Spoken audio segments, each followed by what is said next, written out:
એટલે યુવાન મિત્રોને ખાસ કહું, આ વાત સાંભળજો.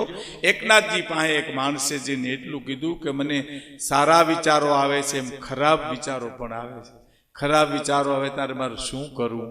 એટલે એકનાથજી કહે, એ તો હું પછી તમને વાત કરીશ, જવાબ તો પછી આપીશ, પણ તમારી હથેળીમાં મારી નજર પડી ગઈ.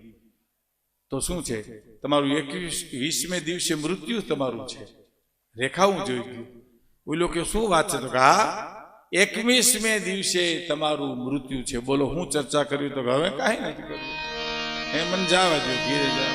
બેહો બેહો, ચાપી જો. નહીં નહીં નહીં, મારે જવા, ઘીરે જવા. આવ્યો ઘીરે હરી કાઢી સાંભળ્યું તો કાં તો પૂરું થઈ ગયું. 20 દીનો મહેમાન છો.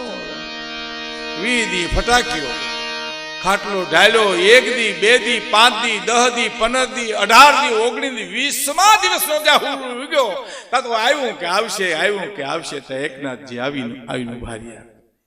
જવાન મિત્ર, તારી ઘાતમાં તું બચી ગયો. હે, બચી ગયો.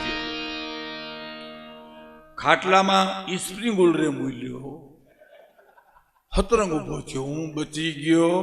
તો કે હા. એમ તમે હું મને પૂછવા આવ્યા હતા? એકનાથજી કે હું તો તમને પૂછવા આવ્યો તો સારા વિચારો આવે, એમ ખરાબ વિચારો આવે તો ખરાબ વિચારો આવે ત્યારે તમે શું કરો? તમે આ 20 દિવસમાં કેટલા ખરાબ વિચાર કર્યા? ઓલો કે એકેય નહીં. હે કે એકેય નહીં? તો કાં તો મોત સામે દેખાતું તું. હા એમ ને? તો 20 દિવસ તમે મૃત્યુને નજરમાં રાખીને જીવ્યા ને, એમ અમે આખી જિંદગી મૃત્યુને નજરમાં રાખીને જીવીએ, પછી અમને ખરાબ વિચાર આવતો